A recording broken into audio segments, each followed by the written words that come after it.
जय श्री कृष्णा। आज हम हमारे गीताधाम गुरुकुल त्रिवेणी ऑनलाइन क्लासेस के माध्यम से क्लास 12 के चैप्टर फर्स्ट को देखेंगे। क्लास 12 साइंस के बायोलॉजी वर्ग के सभी अभ्यर्थी इस क्लास को जरूर देखें और अभी कोरोना के इस समय काल में जितनी कोशिश हो सके घर पर ऑनलाइन क्लासेस के माध्यम से आने वाले सभी प्रकार के वीडियो को बारंबार देखें और बोर्ड क्लास कक्षा 10 और 12 के सभी भैया अपनी तैयारी को और अच्छी और शानदार कैसे कर सकें, इसको लेकर पूर्ण तैयारी के साथ घर पर ऑनलाइन क्लासेस का फायदा होता है। अब आज हमारा चैप्टर है 12th क्लास के साइंस का आवर्तविधि पाठों में जनन।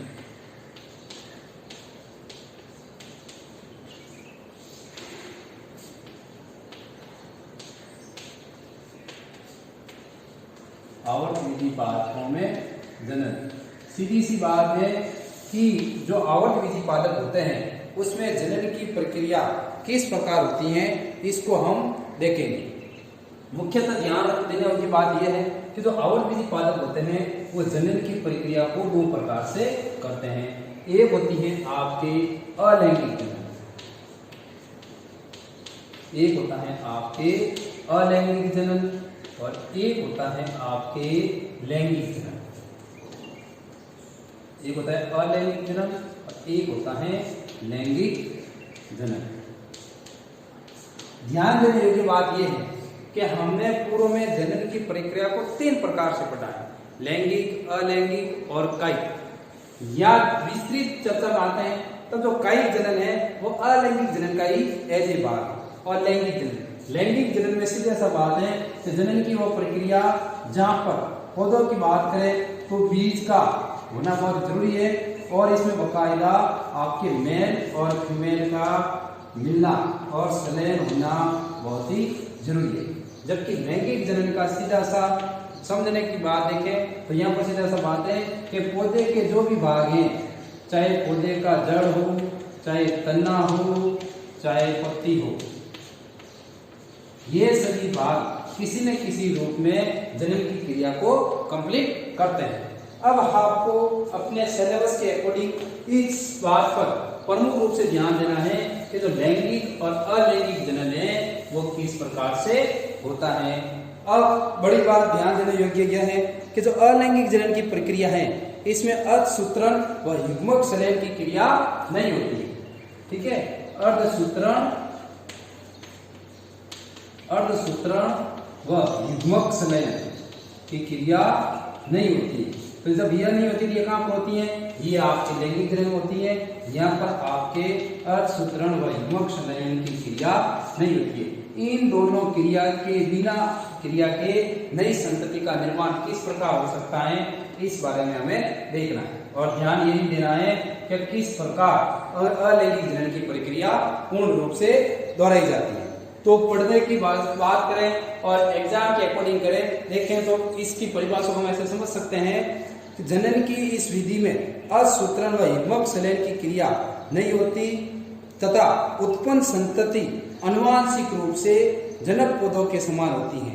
जो इससे नई संतति का निर्माण होता है, जो नए पौधे का निर्माण होता है, वो अपने पूर्व जो मातृकोशिका होती है या जो मातृपादप होता है, जो पादप होता है उस मातृपादप के समान ही इसकी क्रिया होती है। स्वयं उसी की तरह नई संतति का निर्माण भी दिखाई देता है और नई संतति भौतिक रूप से पर्यावरण के अंदर देखते हैं तो अपने मातृ पौधे की तरह ही दिखती है।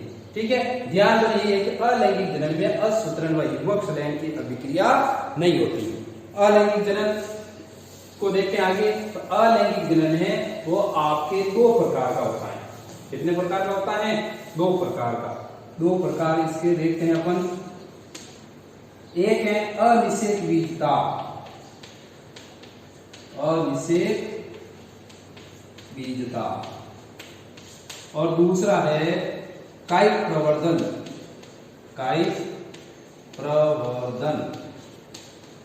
सीधी सी बात है, एग्जाम के अकॉर्डिंग पूछ लिया जाए अलैंगिक जनन कितने प्रकार का होता है तो हमें ध्यान देना है अलैंगिक जनन है वो दो प्रकार का होता है, अनिषेक बीजता व कायिक जनन या कायिक प्रवर्धन।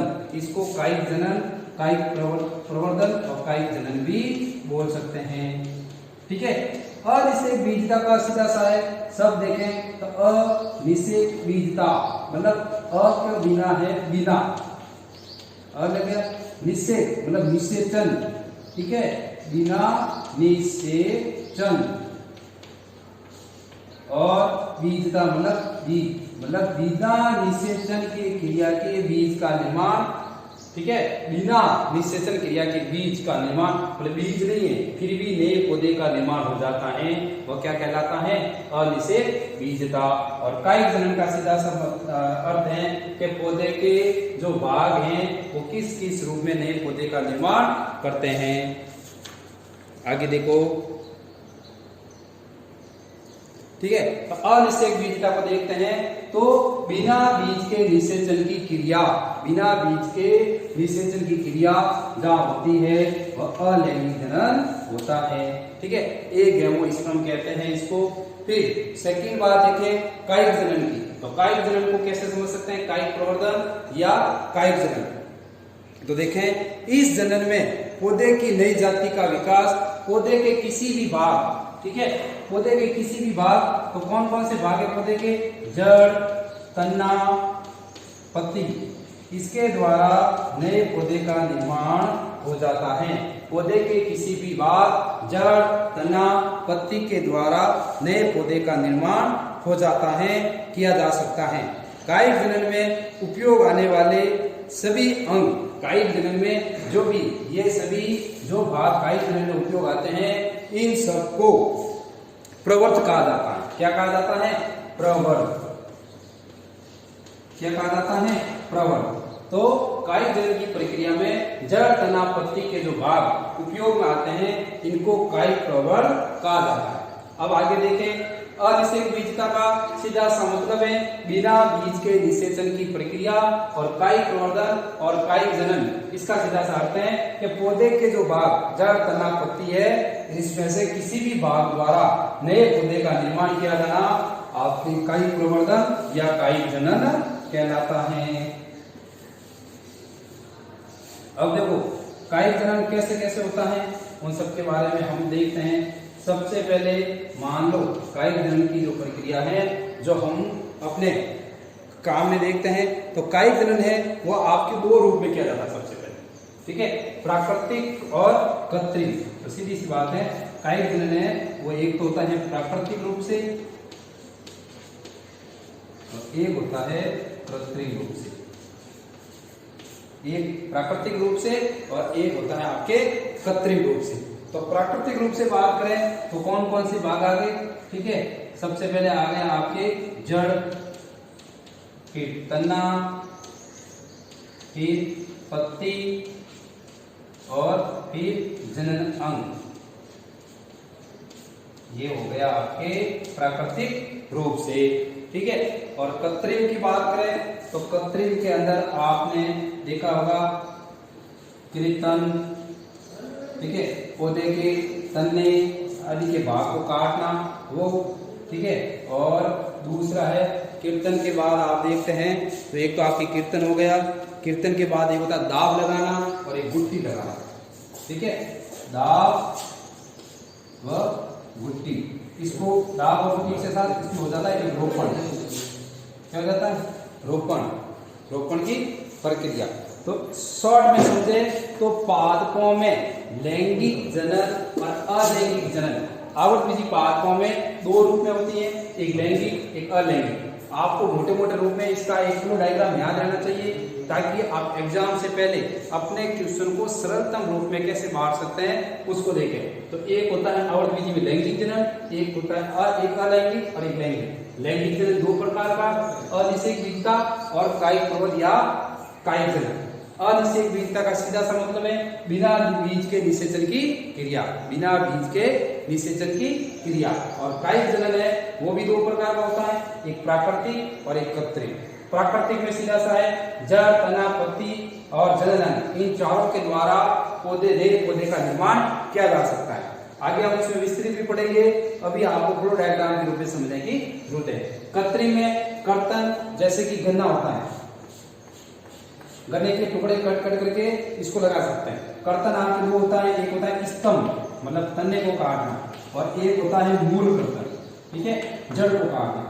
एक दाव लगाने में क्या होता है कि मान लो जो भी कोई बड़ा पौधा है जिसकी शाखा है वो काफी मतलब ज्यादा कठोर नहीं है, सामान्य अवस्था कोमल अवस्था में, तो इस पौधे की इस शाखा को जमीन के अंदर दबा दिया और इधर से इसकी पत्ती वगैरह हवा में रहे। अब ये दबे हुए भाग को नियमित पानी खाद वगैरह देते हैं तो यहाँ से नई पुष्प कलिकाओं का निर्माण हो जाता है। ये है आपके दाव लगाना। एक इसमें होता है गुट्टी, जैसे कि पीपल का बरगद का बड़ा सा पेड़ है, इसके चारों बल्ले के रूप में छाल को हटा दिया, इस छाल के ऊपर रुई वगैरह या कुछ भी घास वगैरह बांध दी और इसको नियमित पानी दे रहे हैं तो इस छाल के द्वारा नई कलिकाओं का निर्माण शुरू हो जाता है। ये है आपके दाव लगाने के अंतर्गत। फिर है रोपण। रोपण में सीधा सा है आप, ठीक है, दो पौधे अलग अलग के इसमें दो पौधे लेते हैं, एक पौधे को बनाते हैं स्तंभ और एक को बनाते हैं कलिका। जिसका ज्यादा गुण होते हैं उसको कलिका बना करके इसके ऊपर इसे वी आकार में छेद करके इस तरह से इस पौधे को लगाते हैं और ये आपके रोपण की प्रक्रिया हो जाती है। तो इस प्रकार आप शॉर्ट में समझें तो अलैंगिक जनन को हम पौधे में इस प्रकार पूर्ण रूप से पढ़ सकते हैं। अब दूसरा है आपके इसमें लैंगिक जनन, ठीक है। लैंगिक जनन में सीधा सा बात है कि लैंगिक जनन पौधों में पुष्प के द्वारा होता है। किसके द्वारा होता है? पुष्प के द्वारा। पुष्प है पौधे में 4 प्रकार से होता है। सबसे पहले बाह्य दलपुंज, फिर है आपके दलपुंज, फिर आपके है पुमंग और चौथा भाग है इसके अंदर वो है आपके जायां। जो पुमंग है ये इसमें नर जनन अंग के रूप में काम आता है और जो जायांग है वो इसमें मादा जनन अंग के रूप में काम आता है। बाह्य दलपुंज, आप किसी पुष्प को देखते हैं, जैसे कि उदाहरण के रूप में देखें धतूरे का पुष्प। धतूरे के पुष्प को अगर हम हाथ में लेते हैं, सबसे बाहर की और हरे रंग की पुष्प के चारों ओर बल्ले होती है इस तरह से बनी हुई, तो वो क्या होता है? बाह्य दलपुंज। फिर उसके अंदर देखते हैं तो सफेद कलर की शिराओं से घिरा रहता है, वो उसके दलपुंज है। और इस दलपुंज के अंदर हम जब देखते हैं तो ऐसे पतली पतली लकीरें होती हैं जिसके ऊपर इस तरह से ये पुंखे से लगे होते हैं, ये होता है आपका पुमंग, जिसे हम बोलते हैं नर जनन अंग, ठीक है। और इसके नीचे की ओर ओवरी होती है अंडाशय, जो होता है हमारा जायां। तो इस प्रकार लैंगिक जनन की क्रिया पुष्प के द्वारा कंप्लीट होती है और पुष्प ही इसमें मुख्य रूप से लैंगिक जनन के रूप में कार्य करता है। तो आपको इन चीजों को समझना बहुत ही जरूरी है, ठीक है। अब और इसमें विस्तृत बात करें तो आप देख सकते हैं इसमें कायिक जनन के अंदर, तो कायिक जनन के अंदर सीधी सी बात है कि तनों द्वारा जो होता है तो उसमें तने की बात करें तो तने के ऊपर प्रकंद कंद, तना अलग अलग रूप में भी होता है विभक्त, जैसे कि प्रकंद में हो गया, कंद में हो गया, सल्क कंद में हो गया, ठीक है, और धनकंद में हो गया। जड़ की बात करें तो पौधे के अलग अलग जड़ीय भाग, जैसे कि काष्ठ, कठोर भाग, नीम वगैरह, ठीक है, और कुछ सरल भी होते हैं तो उनके द्वारा भी नए पौधे का निर्माण किया जा सकता है। और इसके अलावा अगर बात करें आपके कर्तन में, तो कर्तन में मैंने आपको बताया कि स्तंभ कर्तन और मूल कर्तन, और दाब लगाने में हो तो टिल्ला दाब, और टिल्ला दाब के अलावा आपके गुट्टी लगाना, गुट्टी के द्वारा भी रोपण के ये पौधे में जनन की क्रिया को किया जा सकता है। और रोपण की प्रक्रिया है तो मैंने बताया कि अलग अलग स्तंभ दो अलग अलग पौधों की किस्मों को लेते हैं, जिसमें एक को कलम बनाया जाता है, दूसरे को स्कंद बनाया जाता है। स्कंद के अंदर वी आकार का छेद करके कलम को उसके अंदर रोप दिया जाता है। इस प्रकार ये आपके स्कंद रोपण के द्वारा पादपों में आगे जनन की प्रक्रिया को कंप्लीट कर लिया जाता है।